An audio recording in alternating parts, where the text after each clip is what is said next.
Welcome to another Indie Dev Showcase, highlighting the many indie games we play here on the channel. If you'd like to submit a game for a future video, please reach out. But otherwise, let's begin.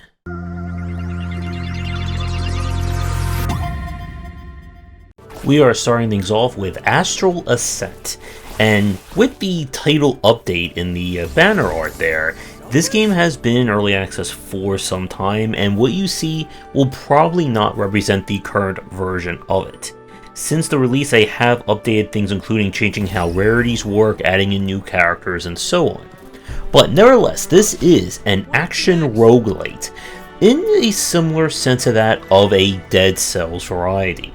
You are trapped in a strange dimension by 12 warriors known as the Zodiacs, and to get out, you're going to do what all roguelite heroes do: explore procedurally generated areas, grow in power, and deal with them one at a time. Now, the art and the aesthetics of this game are wonderful. Some of the animation is very well done, especially boss intro scenes. Combat itself will rely on you picking between different characters. Each character has their own unique style, and this will also affect what kind of skills and unlocks they will gain. As you play through each one of the areas, you'll find additional attacks that will come in different rarities that you can slot in, as well as the ability to modify passive and active abilities to a certain extent. One thing that is really well done about Astral Ascent is that it also features, even at the very first version of Early Access, full-on co-op. So you and a buddy can go and do your roguelite thing, although it can get very challenging with enemies getting scaled up. Now, the main issue that I had with this one is that, much like a lot of the action roguelites that we've played, so much of the cool stuff and even your own ability to make progress is defined by the persistent upgrades and elements. You will get everything from unlocking new powers, raising base stats, more characters, and so on. So it can be a little frustrating to start running up to a boss who will just swat you down immediately because you haven't really gotten the upgrades necessary to deal with them. But as I said at the start of this section, the game has already received major updates. I believe we're up to 4 major updates since the game was released last year, and this is looking to be a very promising action roguelite. So if you are a fan of the Dead Cells style of very high-speed, aggressive combat, then this is definitely one to check out. We now turn to another kind of roguelite, this time focusing on shmupping with The Last Sunshine Rekindled. The Rekindled is basically like a re-release or enhanced version of the base game. We play as one of the remaining stars left in the sky. When a strange force is swallowing up all life and space as we know it, it is up to us to shmup our way across the galaxy and save the day. The game itself is built on you choosing different stars. They each come with a different starting ability as well as specials, and you're going to explore procedurally generated areas, looking for upgrades, getting to challenges, and trying to get to kind of the act or chapter boss. All the while, you'll be able to spend accumulated resources to upgrade your character using the ever-expanding skill tree. As you get through, you'll also be able to upgrade and add in new active and special attacks, which can be used to be further modified, such as giving you more damage, but let's say a higher cooldown, reducing damage, but let's say rate of fire, that kind of thing. And the game is heavily built on its persistence, as you will have to unlock a lot of the additional features, characters, specials, passives, and so on. Just like the last game, my main issue with this one is that, once again, it felt like the start you are being sent out just to lose. Specifically by the fact that you don't really have any starting solid defensive moves. You can't really dodge or have any kind of iframe on dodge when you first start out, and getting that ability is one of the passives that you'll be able to eventually unlock. And I'm not a fan when the opening feels like it's worse to play, rather than just starting you out at a base level and then unlocking the cooler and more powerful stuff as you go on. The game does feature an extensive level of persistence, including, again, the new characters you can unlock, as well as harder challenge variants that will throw in more enemy types, longer levels, and so on, and making the challenge more interesting. All in all, The Last Sunshine is one of those games where, if you're not already a fan of the roguelite formula, this is not going to be the game for you. I do think there is some interest here, especially for fans of shmups and kind of light bullet hell style. And if you do fall into that category, I would at least check this one out. But if you are someone looking for like a new and more approachable roguelike or roguelite, this one may not be the best in that situation. Now up is Lila's Sky Arc. And no, it's not a roguelike game, unlike the other two. This is action-adventure, kind of a Zelda-like. And it's a prequel to another game from the same developer. I think it was called Resolution, which is more of a hardcore action-adventure game. This one is kind of like puzzle, I guess like puzzle action-adventure. Lila is trying to stop an evil bad guy from taking away all the music in the world. And to do that, we're going to explore, find friends and allies, and of course, collect all manner of items and MacGuffins needed to save the day. Our kind of hook here is that instead of you directly fighting enemies, you are going to be literally picking up objects like anything that you can find on the ground to fling at characters. Every object in the game has different properties to it in terms of how many times you can throw it, how much damage it does it have any additional properties, etc., etc. And this also, of course, factors into the puzzle solving, as certain objects will deal or do stuff differently that will allow you to progress and unlock more elements. I like the visual design of this one. It kind of gives off like a hyper-light drifter kind of look to it. And while this game may look like it is on the cute side, it can be challenging at times since you are essentially dealing with a consumable inventory and a consumable way of attacking.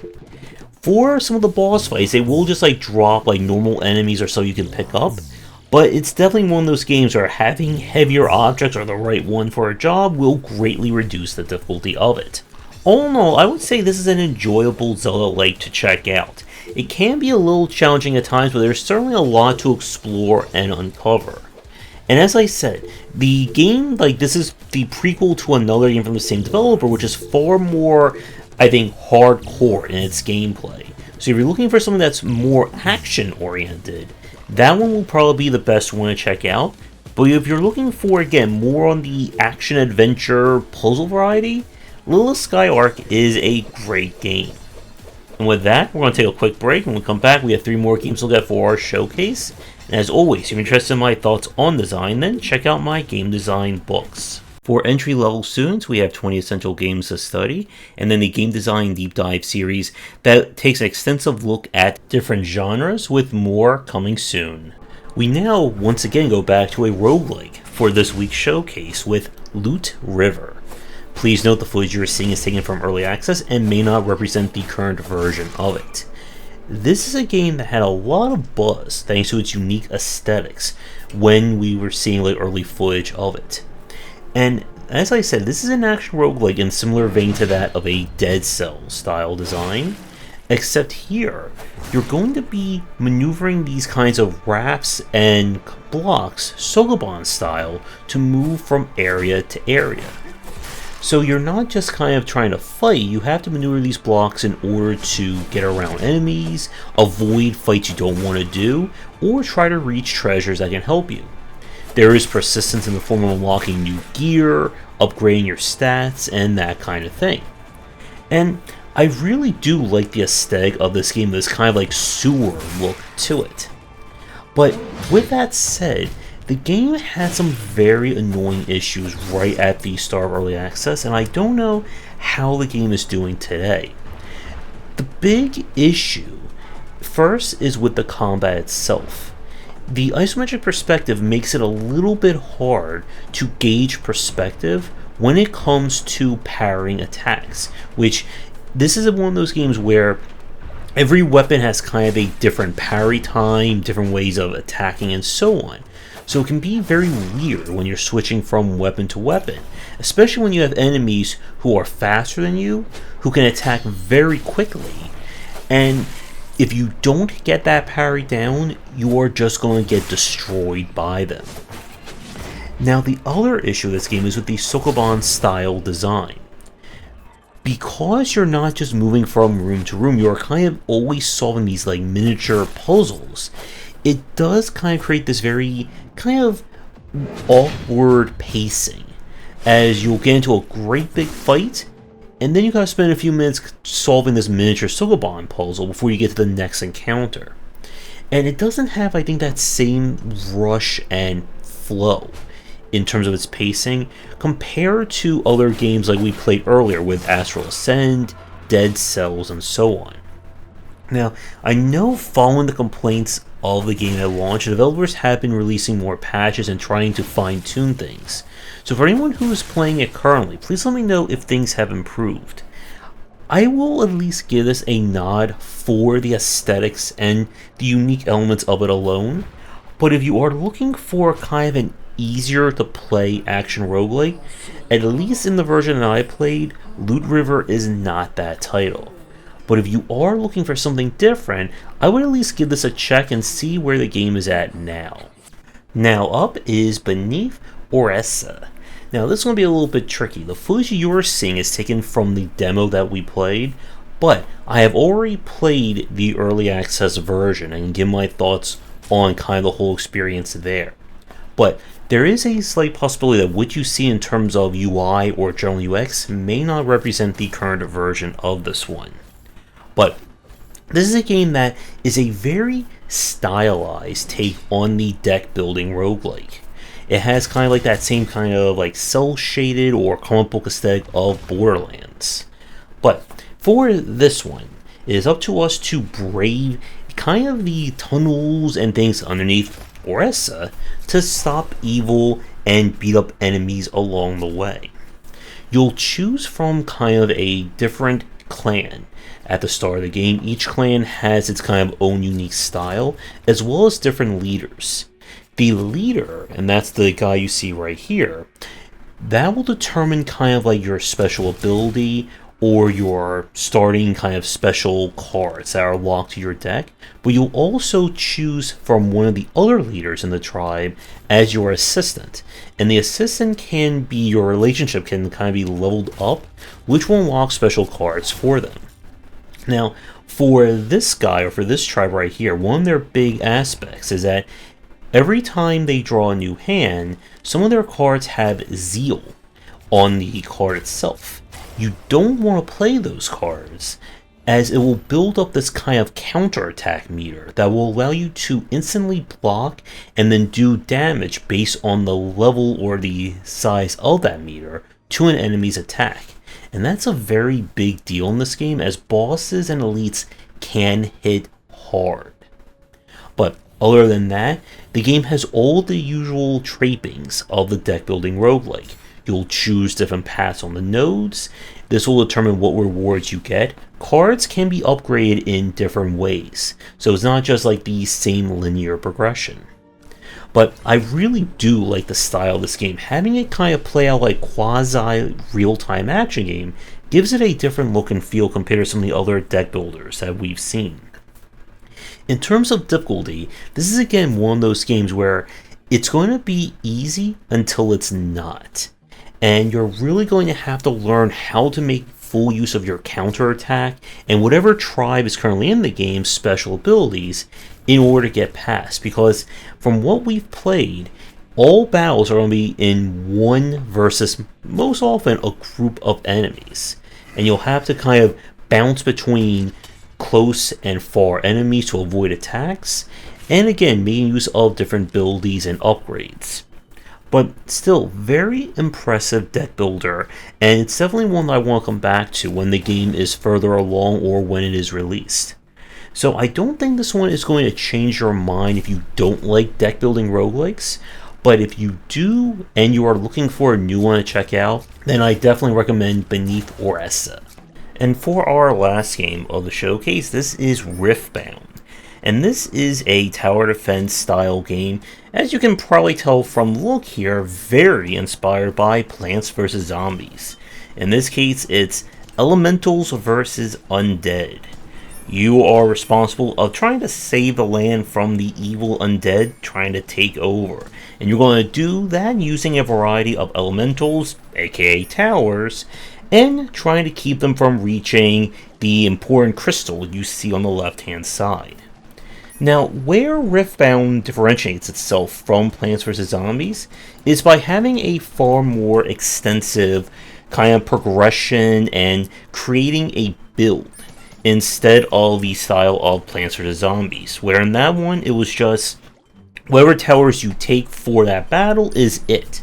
Here, you'll unlock skill points that you can use to upgrade not only different spells, but the various towers as well. Towers can gain different perks, changing their abilities, capabilities, and so on.